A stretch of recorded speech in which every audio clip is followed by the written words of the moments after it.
It's an age-old question. What's stronger, fire or ice? Does cold extinguish fire or does heat melt ice? Well, answering that question is a bit out of our range today since we're gamers and not scientists, so let's rephrase that. Welcome to Watch Mojo, and today we're deciding who's better, Scorpion or Sub-Zero. Yeah, we're going there. They may be allies now, but we're putting them against each other once again in a battle to the death all the same. Well, maybe not the death, but losing one of our video game versus challenges can be pretty traumatic for the losing party. Ready? Fight! Round 1. Origin Story and History. You no longer seek retribution, you dishonor your kind. How did Hanzo Hasashi end up as the fire-breathing hellspawn named Scorpion? Well, it's complicated, but it goes a little something like this. Hasashi was murdered by the eldest Sub-Zero and his soul was trapped in the Netherrealm, so basically hell. The evil sorcerer Quan Chi offered Hasashi the chance to be reborn as a demon in order to seek revenge on Sub-Zero, and Hanzo agreed. Thus, the revenge-fueled demon we all know and love as Scorpion came to be in the first Mortal Kombat game. You will suffer as they did. To hell with your clan. No, to hell with you! Sub-Zero's origin, or history, isn't as well known, but it stems from Scorpion's resurrection and revenge. As you see, Scorpion had his revenge on the older Sub-Zero, aka Bi-Han, killing him in, oh so fittingly, cold blood. Bi-Han's younger brother, named Kuei Liang, then assumed the role of Sub-Zero in his deceased brother's stead. Later, come Mortal Kombat 3, this Sub-Zero would actually abandon the Lin Kuei, as the clan was in the process of converting their members into cyborgs. They will be unaware of my defection. I could deceive them. But these characters' histories are so interlinked that it can be tough to separate them at times, and their outfits certainly don't help. But Scorpion's origin story is one of the most famous in all of gaming, and so he's the clear winner here. His tragic backstory really pulls us into his journey of revenge, and his complicated and surprise-filled story arc over the first 4 games is probably the best MK has to offer. Winner, Scorpion. Sub-Zero deserves death. Defeat Sub-Zero if you must, but do not kill him. Round 2. Costume appearance.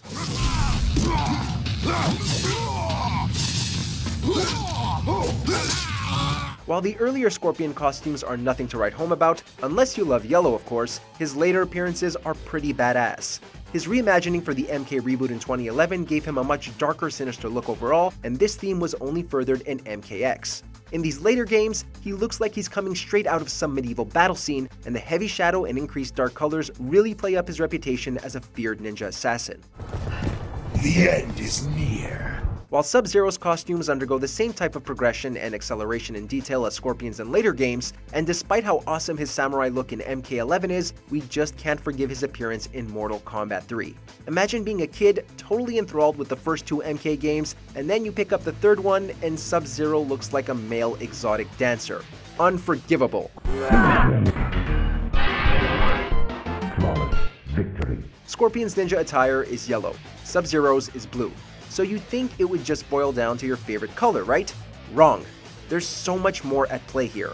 Yes, their outfits have been similar, but we feel that Scorpion has been much more consistently badass over the long history of Mortal Kombat, and thus, his look is just more iconic than Sub-Zero's as a result.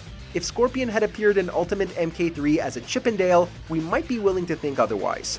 But no, unlike Sub-Zero, Scorpion has never not looked cool. Winner, Scorpion. Our honor is indeed stained. Round 3. Classic special moves. When we think of Scorpion, we think of his spear. It's as simple as that, really. No matter what move has been added to his arsenal over the 11 MK games, fans of Scorpion only care about one thing. How cool is the spear move this time around?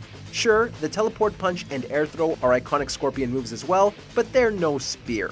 We can't get enough of "get over here." Sub-Zero, on the other hand, also has an incredibly iconic special move with his ice projectile, but then he also has a huge storehouse of other awesome icy moves as well. Where to begin? Oh, how about the dastardly ground freeze, the tricky slide, the almost unfair ice shower, and the even more unfair ice clone? Good lord, Sub-Zero has more options at his disposal than 2 or 3 characters combined. Don't call it a comeback, but Sub-Zero takes this round easily. While the spear is no doubt one of the coolest moves in Mortal Kombat history, Sub-Zero's ice projectile, and the million variations of it, make him such a pain in the ass to fight. Jump too far, hit an ice clone. Retreat to cover, get hit by an ice shower. Run in for an attack, slip on the ground, freeze. See what we mean? Winner, Sub-Zero. You deceive yourself, Frost. Round 4, Clan Strength. Your future does not lie with the Shirai Ryu. But the clan's my family.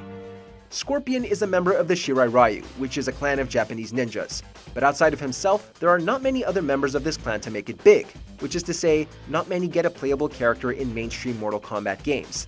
There's his young protege Takeda Takahashi in MKX, and that's it. Also, the Shirai Ryu's first mention in the Mortal Kombat franchise is that it's wiped out alongside Scorpion and his family at the hands of Sub-Zero and the Lin Kuei. Not exactly a great first impression for Scorpion's clan, is it?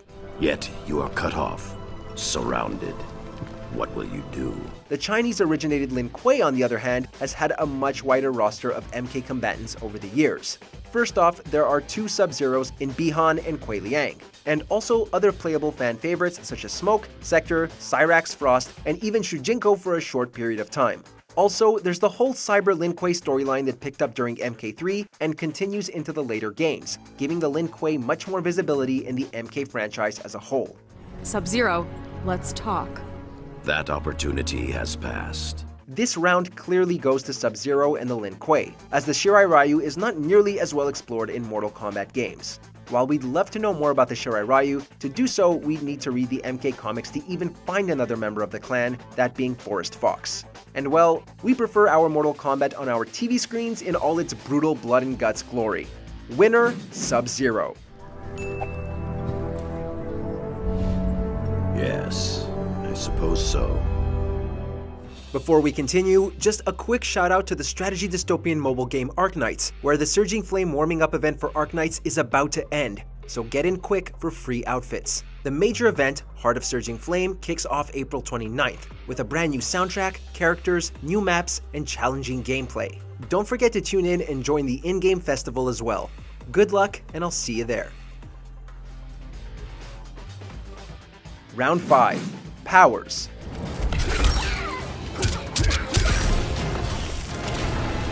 Scorpion wields the power of fire, and he's turned more than his fair share of opponents into roasted marshmallows over Mortal Kombat's long history.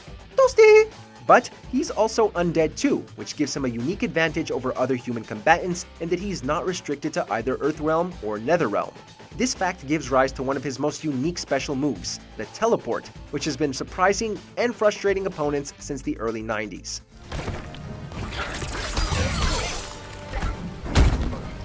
Sub-Zero possesses the power of ice, and it'll be a cold day in hell before he relinquishes it. He's able to freeze his opponents in their tracks, and even shatter them into thousands of pieces if he's really in a bad mood.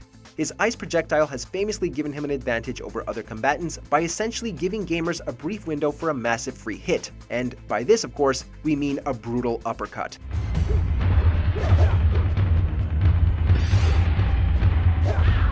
So, it looks like we will be answering the question of whether fire or ice is more powerful after all. Excuse us while we put on our science hats. Yep, we're going with fire and Scorpion here because we all know that fire melts ice. While ice can put out fire, it's not as immediate and you'll need an absolute buttload of it to do so. I mean, every room temperature can defeat ice. We've all left ice cream out of the freezer. Winner, Scorpion.